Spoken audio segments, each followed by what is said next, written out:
ಓಂ ಶ್ರೀ ಗುರು ಬಸವಲಿಂಗಾಯ ನಮಃ. ಸರ್ವರಿಗೂ ಶರಣ. ಯಮಾಂಗಗಳು ಅಷ್ಟಾಂಗ ಯೋಗದಲ್ಲಿ ಬಹಳ ಮುಖ್ಯವಾದ ಘಟ್ಟದಲ್ಲಿ ನಾವಿದ್ದೀವಿ. ಯಮ ನಿಯಮಗಳ ಬಗ್ಗೆ ತಿಳ್ಕೊಳ್ಳೋರಿದ್ದೀವಿ.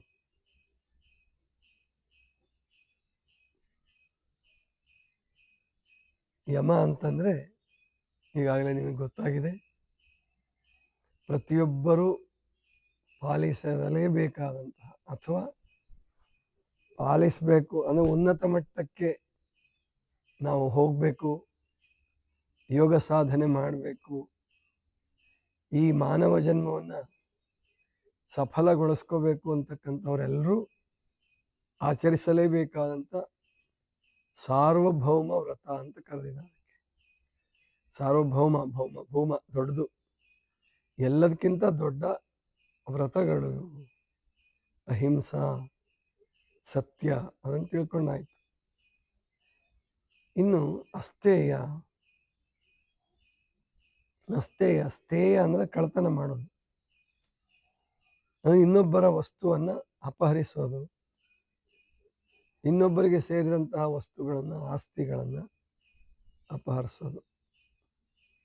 ಇದು ತಪ್ಪು ಅಂತ ಗೊತ್ತಾದ್ಮೇಲೆ ಅಂತರಂಗದ ಸ್ಥೇಯವನ್ನು ಬಿಡಬೇಕು ಅಂತ ಹೇಳ್ತಾರೆ. ಅಂದ್ರೆ ಬಯಕೆ, ಇನ್ನೊಬ್ಬರ ವಸ್ತುವನ್ನು ಬಯಸಬಾರದು, ಅಥವಾ ಅನ್ಯಾಯದಿಂದ ಬರುವಂಥದ್ದನ್ನು ಬಯಸಬಾರದು. ನ್ಯಾಯಪೂರ್ವಕವಾಗಿ ನಿಯಮಬದ್ಧವಾಗಿ ಏನು ಬರುತ್ತೋ ಬಂದರೆ ಬಹಳ ಒಳ್ಳೆಯದು.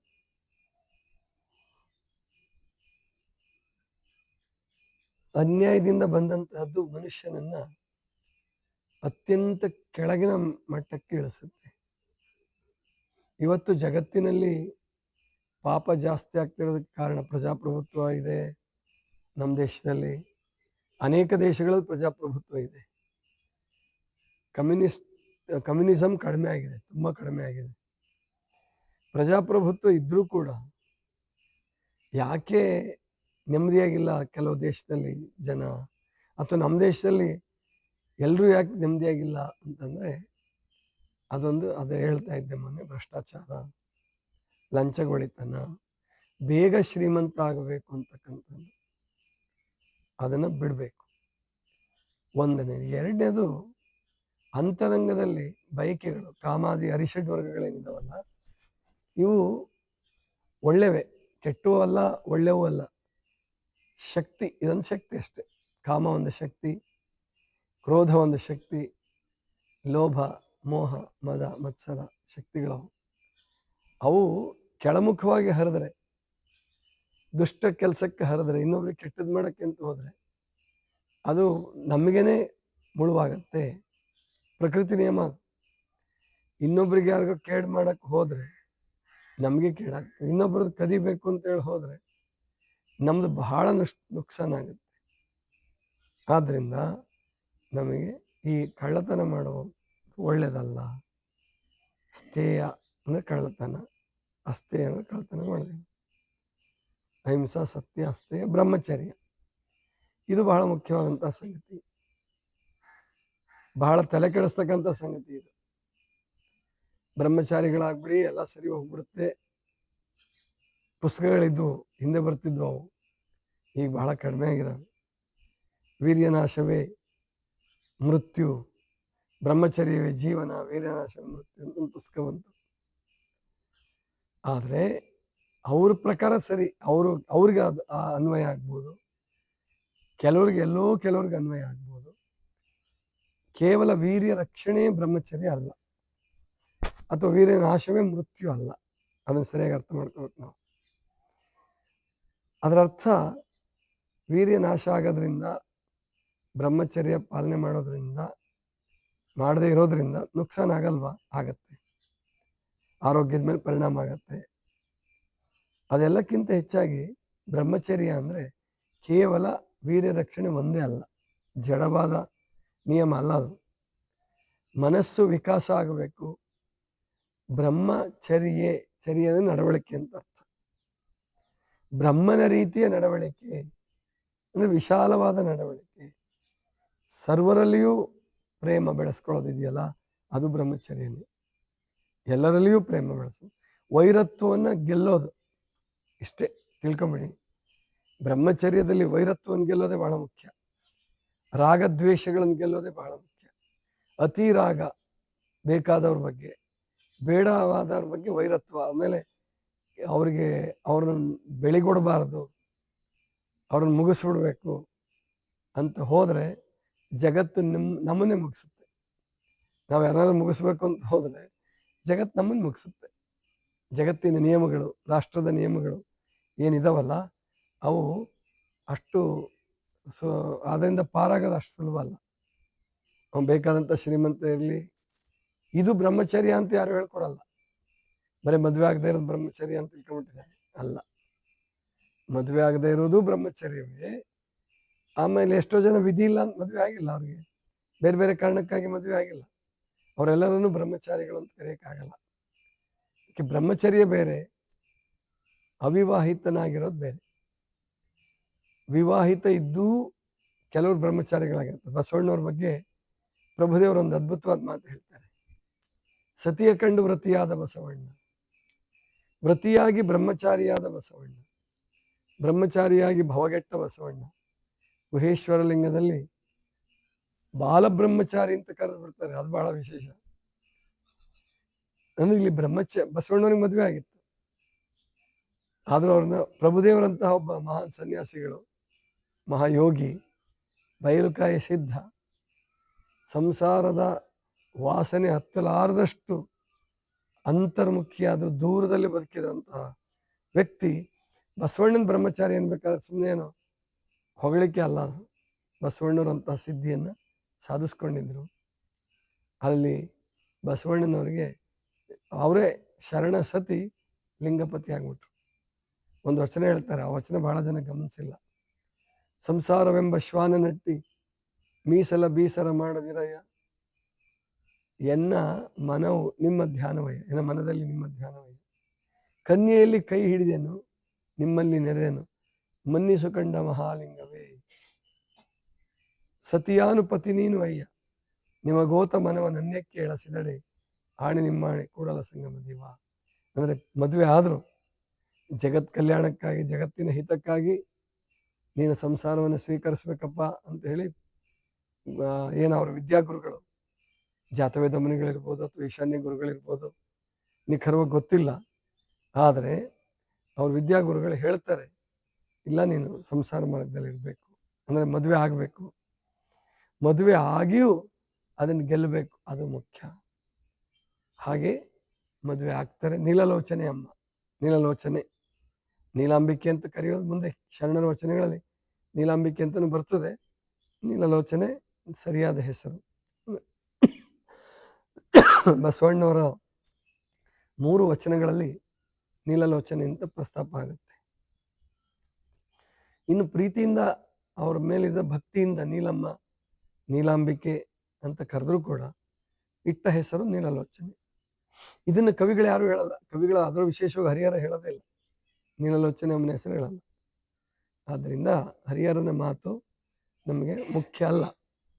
ಅವಂದು ನಾವು ಐತಿಹಾಸಿಕ ದಾಖಲೆ ಅಂತ ಹೇಳಿ ರಗಳೆ, ಅದು ಅಷ್ಟೇ. ಅದು ಧರ್ಮದಲ್ಲಿ ರಗಳೆ ಉಂಟು ಮಾಡ್ತು. ಲಿಂಗಾಯತ ಧರ್ಮದಲ್ಲಿ ರಗಳೆ ಉಂಟಾಗಕ್ಕೆ ಹರಿಹರನ ರಗಳೆಗಳ ಕಾರಣ ಅದು ಬಹಳಷ್ಟು ಮಟ್ಟಿಗೆ. ಆದರೆ ಒಳ್ಳೆಯದು ಇದೆ, ಅದರಲ್ಲಿ ಬೇಕಾದಂಥ ತಗೊಳ್ಬೇಕಾದ್ದು ಇದೆ. ಆದರೆ ಕನ್ಫ್ಯೂಷನ್ ಗೊಂದಲ ಮಾಡಿಡೋದಿದೆಯಲ್ಲ, ಅದು ಒಳ್ಳೇದು ಕೊಡೋದಕ್ಕಿಂತಲೂ ತುಂಬ ಕೆಟ್ಟದ್ದದು. ಯಾಕಂದರೆ ಈಗ ನೀವು ಯಾರು ತುಂಬ ಪ್ರಿಯವಾದವರಿಗೆ ಒಂದೇನೋ ಸ್ವೀಟ್ ಕೊಡಬೇಕು ಅಂತಂದರೆ, ಸ್ವೀಟ್ ಕೊಡೋದು ಕೊಟ್ಬಿಟ್ರಿ, ಅದು ಸ್ವಲ್ಪನೇ ಇರಲಿ, ಕೊಟ್ಟರೆ ಪಕ್ಕ ಸ್ವೀಟ್ ಕೊಡೋಣ, ಅದಕ್ಕೆ ಇನ್ನೇನೇನೋ ಮಿಕ್ಸ್ ಮಾಡಿ ಕಣಕಕ್ಕೆ ಕಂಬಳಿಯಲ್ಲಿ ಕಣಕ ನಾದಿದ ಹಾಗೆ, ಅಂದರೆ ಆ ಗೋಧಿ ಹಿಟ್ಟನ್ನು ಕಂಬಳಿಯಲ್ಲಿ ನಾದಿದ್ರೆ ಹೆಂಗಾಗ್ಬೋದು ಅಂತ ಉದಾಹರಣೆ ಕೊಡ್ತಾರೆ ಬಸವಣ್ಣವರು. ಹರಿಹರನ ಸಾಹಿತ್ಯ ಆ ಮಟ್ಟಕ್ಕೆ ಬಂದ್ಬಿಟ್ಟಿದೆ. ಎಲ್ಲ ಗೋಜಲು ಮಾಡಿಟ್ಟು 63 ಪುರಾತನ ತೊಗೊಂಬಂದು 770 ಅಮರಗಣಗಳ ಜೊತೆ ಸೇರಿಸ್ಬಿಟ್ಟು ಅದನ್ನೆಲ್ಲ ತೊಡಕು ಮಾಡಿಟ್ಬಿಟ್ಟಿದ್ದಾನೆ. ಅದಕ್ಕೆ ವಚನ ಸಾಹಿತ್ಯದ ಆಧಾರದ ಮೇಲೆ ನಾವು ನಮ್ಮ ಏನು ಧರ್ಮವನ್ನು ಧರ್ಮದ ಐತಿಹಾಸಿಕ ಸಂಗತಿಗಳನ್ನು ಕಂಡುಕೊಳ್ಳೋದಕ್ಕೆ ಸಾಹಸ ಮಾಡಬೇಕು. ಇದು ಪರಮಾತ್ಮನ ಇಚ್ಛೆನೇ ಇರ್ಬೋದು. ಹರಿಹರ ಹುಟ್ಟಿರೋದು ನಮ್ಮ ಧರ್ಮದಲ್ಲಿ ಪರಮಾತ್ಮನ ಇಚ್ಛೆನೇ ಅದು. ಯಾಕಂದ್ರೆ ಎಲ್ಲಾ ಧರ್ಮಗಳಿಗೂ ಇಂಥ ಸವಾಲನ್ನ ಪ್ರಕೃತಿ ಪರಮಾತ್ಮ ಒಡ್ಡಿದೆ. ಅಂದ್ರೆ ಬ್ರಹ್ಮಚಾರಿ ಬಸವಣ್ಣವರು ಸತಿ ಇದ್ದು ವ್ರತಿಯಾದರು, ಅಂದ್ರೆ ಏಕಪತ್ನಿ ವ್ರತಸ್ಥರಾದರು. ಏಕಪತ್ನಿ ವ್ರತಸ್ಥರಾಗಿ ಭವಗೆಟ್ಟರು, ಬಾಲಬ್ರಹ್ಮಚಾರಿ ಅಂತ ಕರೀತಾರೆ. ಇದು ಬ್ರಹ್ಮಚರ್ಯ. ಅಂದ್ರೆ ಎಲ್ಲರಲ್ಲಿಯೂ ಬ್ರಹ್ಮನನ್ನ ಕಾಣೋದು, ಎಲ್ಲರಲ್ಲಿಯೂ ಪರಮಾತ್ಮನನ್ನ ಕಾಣೋದು, ಎಲ್ಲರಿಗೂ ನಮ್ಮ ದೈವಿ ಪ್ರೇಮನ ವಿಸ್ತರಿಸ್ತಾ ಹೋಗೋದು. ಕಳ್ಳನಲ್ಲಿ, ಕೊಲೆಗಡುಕನಲ್ಲಿ, ಅಂಥವರಲ್ಲಿಯೂ ಕೂಡ ಪರಮಾತ್ಮನನ್ನ ಕಾಣುವಂತಹ ಭಾವ ಇದೆಯಲ್ಲ, ಅದು ಬ್ರಹ್ಮಚರ್ಯ. ಅದರಲ್ಲಿ ಹೆಂಡತಿಯಲ್ಲೇ ದೇವ್ರನ್ನ ಕಾಣಲಿಲ್ಲ ಅಂದ್ರೆ ಬರೀ ಗಂಡ ದೇವರು ಅಂತ ಹೇಳ್ಕೊಟ್ರು ನಿಮಗೆ. ಹೌದು, ಗಂಡ ದೇವರಾದ್ಮೇಲೆ ಹೆಂಡತಿಯೂ ದೇವರು ಅನ್ನೋ ಮನೋಭಾವನೆ ಇಟ್ಕೋಬೇಕಲ್ಲ. ಆಕೆಯಲ್ಲೂ ಆತ್ಮ ಇದೆಯಲ್ಲ, ಆಕೆಯಲ್ಲಿಯೂ ಆ ಮನಸ್ಸು ಅಂತ ಇದೆಯಲ್ಲ, ಅದು ಬ್ರಹ್ಮಚರ್ಯ. ಆ ಥರ ಬ್ರಹ್ಮಚರ್ಯದಲ್ಲಿ ನೀವು ಕಾಮವನ್ನು ಗೆಲ್ಲಬಹುದೇ ಹೊರತು ಎಲ್ಲವನ್ನೂ ತಿರಸ್ಕಾರ ಮಾಡಿ ಹಿಮಾಲಯಕ್ಕೆ ಹೋಗಿ 20 ವರ್ಷ ಕೂತ್ಕೊಳ್ಳಿ, 30 ವರ್ಷ ಕೂತ್ಕೊಳ್ಳಿ. ಸಹಜವಾಗಿ ಕೆಲವ್ರಿಗೆ ವೈರಾಗ್ಯ ಇರುತ್ತೆ, ಸಹಜವಾಗಿದ್ದರೆ ಅವ್ರು ಕೋಟಿಗೊಬ್ರು ಅಂತವ್ರು, ಕೋಟಿಗೊಬ್ರು 10 ಕೋಟಿಗೊಬ್ರು ಸಿಗ್ತಾರೆ. ಬಾಕಿಯವರು ನಾವು ಎಲ್ಲರ ನಡುವೆ ಇದ್ಕೊಂಡು ಎಲ್ಲರಲ್ಲಿಯೂ ಪರಮಾತ್ಮನ ದರ್ಶನ ಮಾಡಿ ಆ ಕಾಮವನ್ನ ಪೂರ್ಣ ಕಾಮ ಅಂತ ಬಳಸ್ತಾರೆ. ಅತಿಕಾಮಿ ಚನ್ನಮಲ್ಲಿಕಾರ್ಜುನ ಅಂತ ಬಳಸ್ತಾರೆ ಮಹದೇವಕ್ಕ. ಉಪನಿಷತ್ತುಗಳಲ್ಲಿ ಪೂರ್ಣಕಾಮ ಅಂತ ಬಳಸ್ತಾರೆ. ಪೂರ್ಣಕಾಮ ಆಗಲಿ, ಅತಿಕಾಮಿ ಚನ್ನಮಲ್ಲಿಕಾರ್ಜುನ ಅನ್ನೋದಾಗ್ಲಿ, ಅದರಲ್ಲಿ ದೈವಿ ಪ್ರೇಮ ಅಂತ ತಗೋಬೇಕಾದಲ್ಲಿ. ಹಾಗೆ ಆ ದೈವಿ ಪ್ರೇಮವನ್ನು ಬೆಳೆಸ್ಕೊಳ್ಳೋದಿದೆಯಲ್ಲ, ಅದರಲ್ಲಿ ಮಾತ್ರ ಕಾಮವನ್ನು ಗೆಲ್ಲೋದು ಸಾಧ್ಯ. ಬ್ರಹ್ಮಚರ್ಯ ಯಶಸ್ವಿ ಆಗುತ್ತೆ. ಇಲ್ಲ ಅಂದರೆ ಅದೊಂದು ಶಿಕ್ಷೆ ಆಗತ್ತೆ. ಬಹಳ ಜನರು ಆ ಶಿಕ್ಷೆಯನ್ನು ಅಂದರೆ ಕಷ್ಟಪಟ್ಟು ಅಂದರೆ ಒಂದು ಜೋಶಲ್ಲಿ, ಯೌವನದ ಭರಾಟೆಯಲ್ಲಿ, ವೈರಾಗ್ಯದ ಭರಾಟೆಯಲ್ಲಿ ಹೋಗ್ಬಿಡೋದು, ಆಮೇಲೆ ಜೀವನ ಪರ್ಯಂತ ಕಷ್ಟಪಡ್ತಕ್ಕಂಥದ್ದನ್ನು ಅನೇಕ ಜನರಲ್ಲಿ ನಾವು ಕಾಣ್ತೀವಿ. ಅದರಲ್ಲಿ ಯಶಸ್ವಿ ಆಗೋರು ಎಲ್ಲೋ ಒಬ್ರು, ಅಲ್ಲೊಬ್ರು, ಇಲ್ಲೊಬ್ರು. ನೀವು ಏನೀಗ ಚಿಕಿತ್ಸೆಗಾಗಿ ಬಂದಿದ್ದೀರಲ್ಲ, ಅಂಥವರು ನಿಮ್ಮ ಆರೋಗ್ಯವನ್ನು ಕಾಯ್ಕೋಬೇಕಾದ್ರೂ ಕೂಡ ಬ್ರಹ್ಮಚರ್ಯ ಬೇಕು. ಮದುವೆ ಆಗಿರ್ತಕ್ಕಂಥದ್ದು ಬರೀ ಕಾಮಭೋಗಕ್ಕಾಗಿ ಅಲ್ಲ, ಅದರಲ್ಲಿ ನಿಯಂತ್ರಣ ಇರಲೇಬೇಕು. ಒಂದು ನಿಯಂತ್ರಣ ಮಾಡಿಕೊಂಡು ಬ್ರಹ್ಮಚರ್ಯವನ್ನು ಪಾಲನೆ ಮಾಡಿ. ಕೊನೆಯದು ಅಪರಿಗ್ರಹ. ಅಪರಿಗ್ರಹ ಅಂದ್ರೆ ಸುಲಭವಾಗಿ ತಿಳ್ಕೊಂಬಿಡಿ, ಅದೇನು ಬಹಳ ಕಷ್ಟದ್ದಲ್ಲ. ಅತಿ ಸಂಗ್ರಹ ಬೇಡ, ಸಿಕ್ಕದ್ದೆಲ್ಲ ತುಂಬಿಟ್ಕೊಳ್ಳೋದು ಬಾರದು.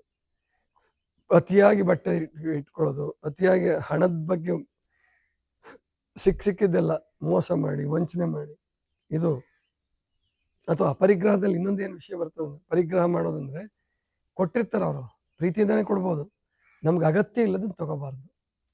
ಅಗತ್ಯ ಇಲ್ಲದ್ದು, ಅತಿಯಾಗತಕ್ಕಂಥದ್ದು, ಪಾಪದ ಹಣ, ಇಂಥದನ್ನು ತಗೋಬಾರ್ದು ಅಂತ ಹೇಳ್ತಾರೆ. ಅದು ಬಹಳ ಸೂಕ್ಷ್ಮ.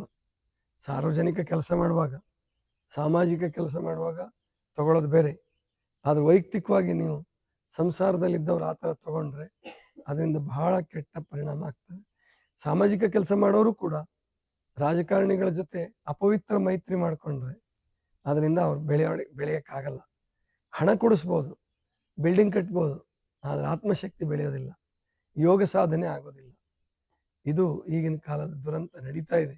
ಅನೇಕ ಸಾಧಕರು ಈ ಅಪರಿಗ್ರಹ ವೃತ್ತಿಯನ್ನು ಬಿಟ್ಟಿದ್ದಕ್ಕೆ, ಸಿಕ್ಕಿದ್ದನ್ನೆಲ್ಲ ತಗೊಂಡು ಸಂಗ್ರಹ ಮಾಡಿ ಇಟ್ಕೊಂಡಿದ್ದಕ್ಕೆ ಅವರು ಜೀವನದಲ್ಲಿ ರೋಗಿಗಳಾಗಿ, ದುಃಖಿಗಳಾಗಿ, ಲೋಭಿಗಳಾಗಿ, ಜೀವನವನ್ನೇ ಯೋಗದಿಂದ ದೂರರಾಗೋಗ್ಬಿಟ್ಟಿದ್ದಾರೆ, ತುಂಬ ದೂರ ಆಗೋಗ್ಬಿಟ್ಟಿದ್ದಾರೆ. ಹಾಗಾಗಬಾರ್ದು. ಅದಕ್ಕೆ ಪರಮಾತ್ಮನ ಪ್ರಸಾದವಾಗಿ ಬರಲಿ, ಮಿತವಾಗೇ ಬರಲಿ, ಕಾರೇ ಸೊಪ್ಪಾದರೂ ಕಾಯಕದಿಂದ ಬರಲಿ ಅಂತ ಶರಣರು. ಆ ನಿಯಮ ಅದು ಅಪರಿಗ್ರಹ. ಇದಿಷ್ಟು ಇವತ್ತಿನ ಚಿಂತನ. ಸರ್ವರಿಗೂ ಶರಣು.